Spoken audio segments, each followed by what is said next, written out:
Ở video về cơ chế và vai trò trong giữ ẩm da, chúng ta đã biết hai thành phần quan trọng của hàng rào bảo vệ da là gạch keratin và vữa lipid. Thành phần quan trọng thứ nhất là gạch keratin, bao gồm sợi keratin kết hợp với các yếu tố giữ ẩm tự nhiên. Thành phần của các yếu tố giữ ẩm tự nhiên là axit amin, muối của axit lactic, ure hay là BCA. Thành phần quan trọng thứ hai là vữa lipid, bao gồm ceramide, squalene, triglycerides, axit béo và cholesterol. Chúng ta có thể thấy rõ ràng hàng rào bảo vệ da hoạt động theo hai cơ chế, một là hút nước nhờ vào các yếu tố giữ ẩm tự nhiên, hai là phá ẩm nhờ vữa lipid. Ngoài ra các tín hiệu của màng tế bào hay là tế bào cũng có vai trò quan trọng trong giữ ẩm da. Hôm nay chúng ta sẽ tìm hiểu về thành phần giữ ẩm của da dựa vào cơ chế giữ ẩm. Chúng ta sẽ đi vào video hôm nay tìm hiểu về thành phần trong giữ ẩm da.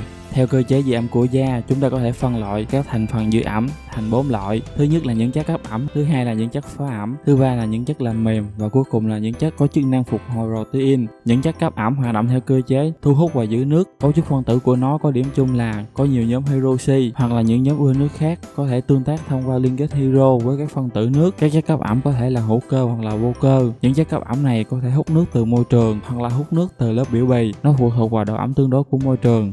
Cơ chế hoạt động của những chất phá ẩm là chức năng chống mất nước bằng rào cản vật lý, tạo thành một lớp không hoạt động trên bề mặt da, ngăn chặn bốc hơi nước từ lớp biểu bì. Những chất làm mềm có cơ chế hoạt động là những cái tín hiệu của màng tế bào hay là tín hiệu của tế bào, làm thay đổi cấu trúc hàng rào bảo vệ da và vẻ ngoài của da. Các axit béo bảo hòa, không bảo hòa, ceramide hay là giãn sức của ceramide sẽ giúp cải thiện chức năng rào cản của da. Cuối cùng là những chất phục hồi protein. Cơ chế hoạt động của nó là bổ sung các protein có phân tử nhỏ có thể đi sâu vào lớp biểu bì, hoặc là các thành phần giúp tổng hợp protein thiết yếu cho da.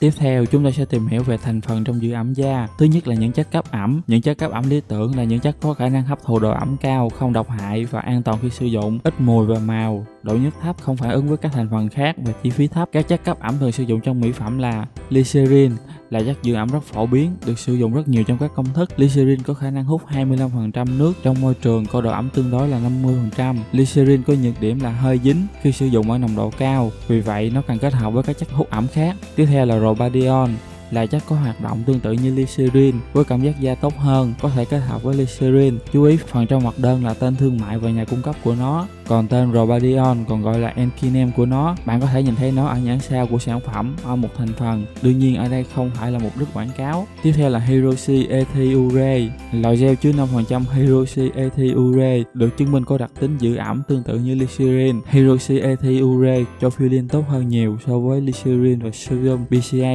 Sodium BCA là một chất hút ẩm tự nhiên có trong da, được xem là thành phần giữ ẩm tự nhiên. Da khô được chứng minh là ít BCA hơn da thường, nên sử dụng kết hợp với glycerin cho hiệu quả tốt hơn. Sodium lactate là muối của natri và axit lactic, thu được bằng cách trung hòa axit có nguồn gốc tự nhiên với muối natri có độ tinh khiết cao. Sodium lactate là một chất dưỡng ẩm hiệu quả với khả năng giữ ẩm cao. Đây là thành phần được chứng nhận EcoSearch và Cosmon. Sodium lactate có thể gây một số vấn đề về châm chích ở pH thấp. Cuối cùng là pentane, là một chất hút ẩm tuyệt vời cho cảm giác không dính. Ngoài ra, nó còn có hiệu quả làm sáng da, giảm kích ứng do bản chất của nó là chất hoạt động bề mặt. Các chất cấp ẩm có khả năng kháng khuẩn. 1,2-benzylene glycol là một dung môi, là một chất cấp ẩm tốt, có thể làm giảm đáng kể việc sử dụng chất bảo quản khi sử dụng ở mức 2-3%. Nó cũng có một cảm giác da không dính. 1,2-hexandiol có thể làm giảm đáng kể việc sử dụng chất bảo quản khi sử dụng ở mức 1-2%. 1,2-hexandiol kết hợp với Carylyl glycol có đặc tính kháng khuẩn tuyệt vời khi sử dụng ở mức 0,5%. Chất cấp ẩm có khả năng làm dung môi. 1,2-hexandiol là một dung môi tuyệt vời. Ngoài ra còn có glycol dirobilene, 1,2-benzylene glycol, Robadion hay là 2-methyl-1,3-robadiol. Những chất cấp ẩm có nguồn gốc tự nhiên như là glycerin, benzylene glycol, Robadion, sodium BCA, natri lactate và pentane. Ngoài ra, hai thành phần được sử dụng nhiều hiện nay là hyaluronic acid và AHA.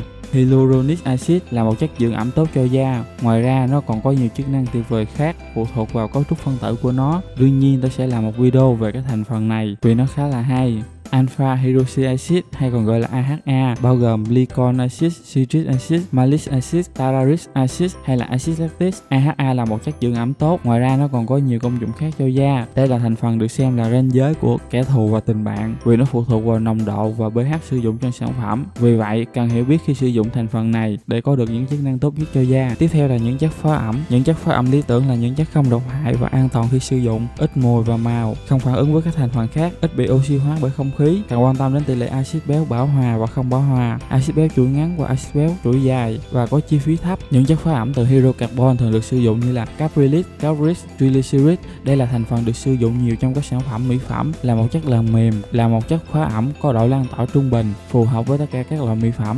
Squalene, đây là thành phần có trong vỏ lipid, là một chất làm mềm, là một chất phá ẩm dạng lỏng trong suốt, không màu, có nguồn gốc từ cá mập, giúp làm mềm và dịu da. Nó cũng được biết đến trong các sản phẩm điều chỉnh tình trạng da và bong tróc da. Mineral oil, paraffin hay là petroleum, đây là những thành phần phá ẩm thường được sử dụng trước đây. Thành phần phá ẩm từ axit béo như là lanolin acid, đây là sản phẩm của quá trình thủy phân bằng kiềm của lanolin. Stearic acid, đây là axit béo 18C có nguồn gốc từ động vật và thực vật. Những chất phá ẩm có nguồn gốc từ fatty alcohol như là lanolin alcohol có nguồn gốc từ lanolin nhưng chứa nhiều nhóm ưa nước hơn. Do cấu trúc khác nhau nên nó có chức năng giữ ẩm tốt hơn lanolin khang. Cetyl alcohol hay là stearic alcohol, ngoài chức năng phá ẩm, nó còn được biết đến như chức năng làm mờ, làm đặc, chất nhũ hóa, chất ổn định.